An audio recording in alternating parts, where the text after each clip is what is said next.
Hello and welcome back to Crowwing FPV.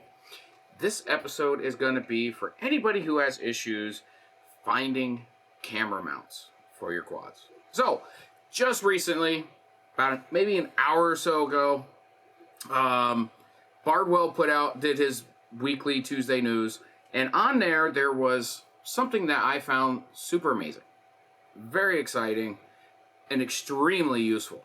And that is a little program called Mount Maker. Mount Maker makes creating your own 3D prints for mounting all this crap, all these cameras that we use in this business or in this hobby or whatever you want to call it. It makes it so much easier. You don't have to go out the Thingiverse. You don't have to go searching for stuff. You don't have to pay somebody to build you a mount. You don't have to try and buy something from some website somewhere and wait for it to come shipped to you, if you have a 3D printer, that is. If you don't have a 3D printer, this is still very, very useful for you because you can actually design it and then you can send it to one of these companies that does 3D prints for you, and they do them pretty cheap. So you can still save quite a bit of money by using this. Now the program itself, Mount Maker, it's in beta, but it's still fully functional, and it only costs $7. It's cheap. And $7 really, I don't think the person's making any money off of it selling it for $7 a piece. I think he has just some know-it-all, some know-how. He has some passion for FPV, and he decided to create a program that just makes our lives so much more useful. Or easier, I should say. And the program is that so much more useful. I don't know what I'm saying, but fuck it, who cares? Anyhow, so first off, this program only works on Windows. I don't know if there's going to be a Mac version of it or not. Mac users, you can, if you're dual booted with Boot Camp or you're running like Parallels to do like a Windows emulator, it'll work just fine. Otherwise, you're just going to have to use a Windows laptop or Windows desktop or whatever.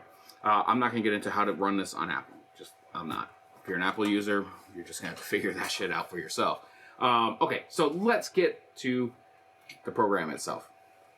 So when you first come in here, this is what it looks like. The graphics engine that they're using on it is actually pretty cool. I mean, it's got some eye candy on it, and let's face it, who doesn't like a little bit of eye candy?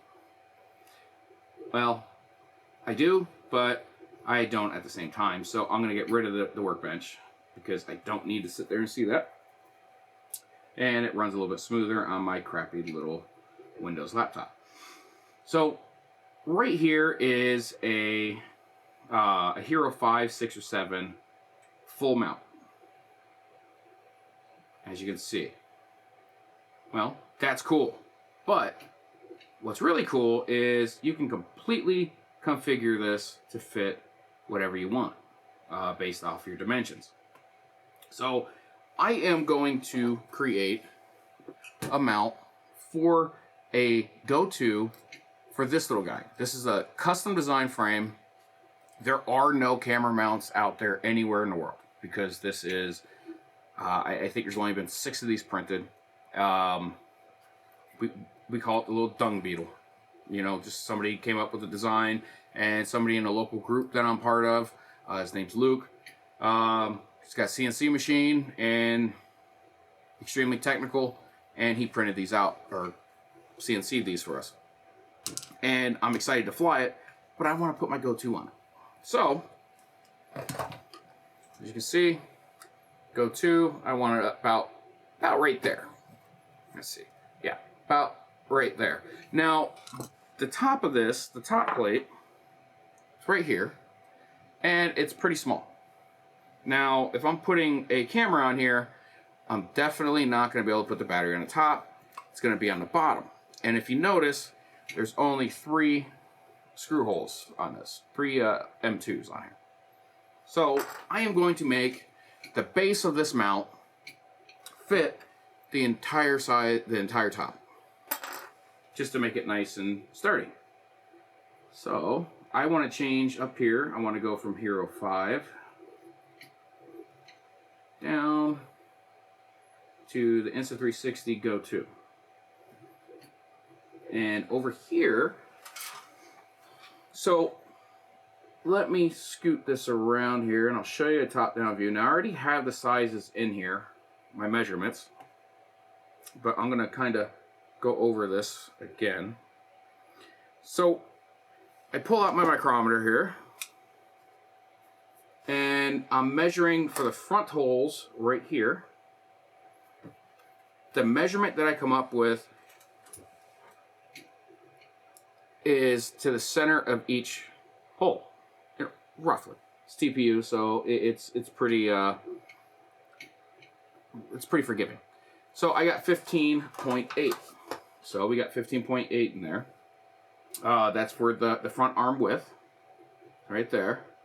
The rear, if you notice, it's sitting here at, excuse me, rear arm width, we want to make it single. So up here at rear arm width, we just bring that down to 0, and hit enter, perfect, 15.8. The total length is going to be from hole to hole. So we are looking at, what do I got in there? Yeah, we're looking at 59 millimeters. So here we go, we got 59 millimeters right there.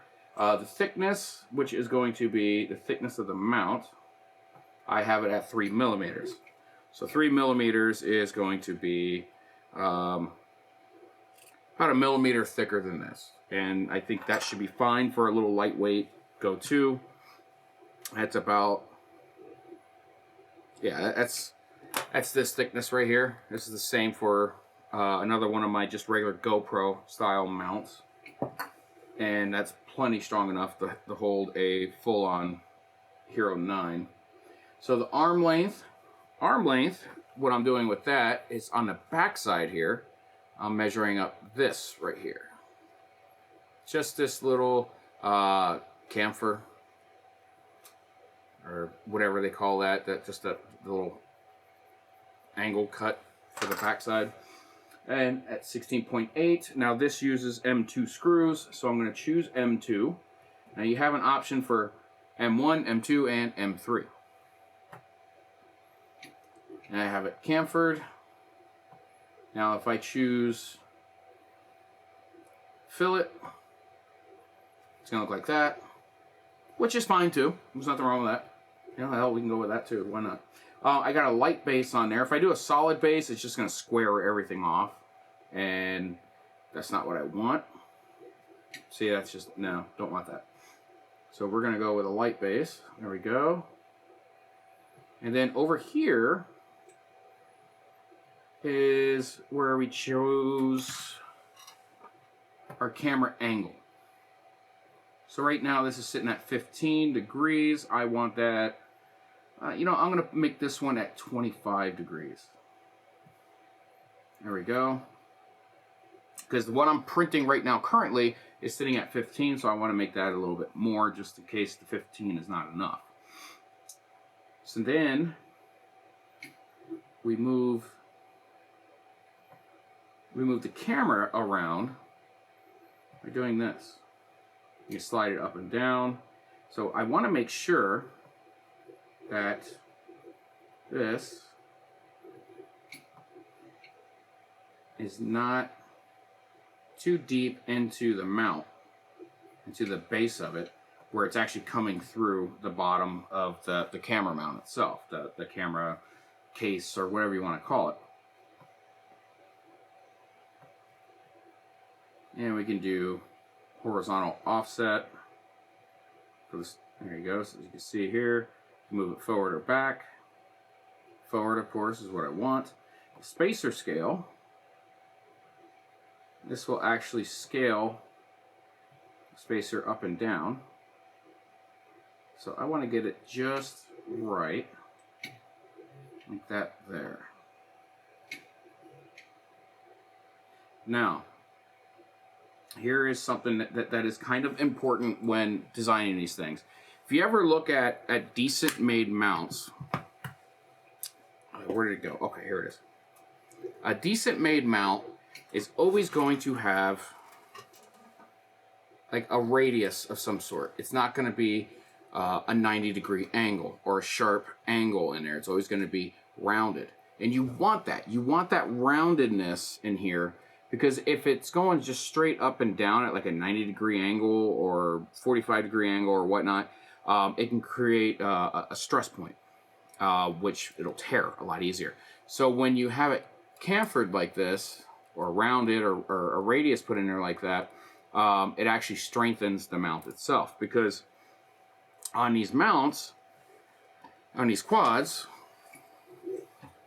like for instance, this one actually has one of those straight, just, you know, 90-degree, it's actually a little bit more than 90 degrees. Anyway, all the stress from an impact coming down is going to be where this piece here joins up with the mount itself. Now, this is really, really thick. This is like a really beefy camera mount, so I don't think it's too much of a worry, but it's still, with a good enough impact, that would still tear from that spot right there, more than likely. So that's just something to think about. And the way you do that is you go into chamfer spacer or fillet spacer, and if you look at a fillet, it kind of changes it a little bit. There we go. Hold on. There you go. As you can see here, and I'm going to switch this over to chamfer, and it puts a nice radius in there. Either one works. That to me just aesthetically looks a little bit more pleasing, so we're going to go with that. And I don't know if you see it, but the spacer here is kind of protruding a little bit from the face of the camera mount. So let's see if I can fix this. There we go. That should be good. Make sure nothing is inside the... see, look. See right there in that corner? Got a little bit of the mount in there. I don't think that would be much of an issue, but let's fix that.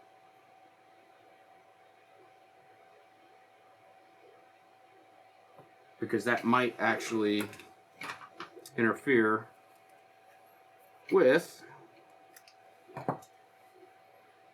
the bottom here of the go-to. So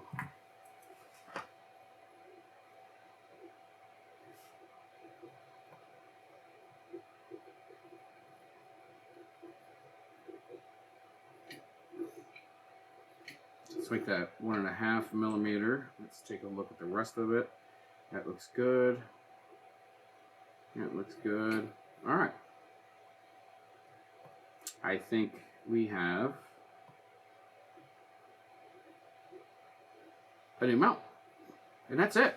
That's literally it. Then you just export it, and you either send it to somebody, email it to them, give it to them on a flash drive, or you put it into your 3D printer and start printing. So, next video is going to be the results, and we'll take a look at how it printed out. So, I'll see you in the next video.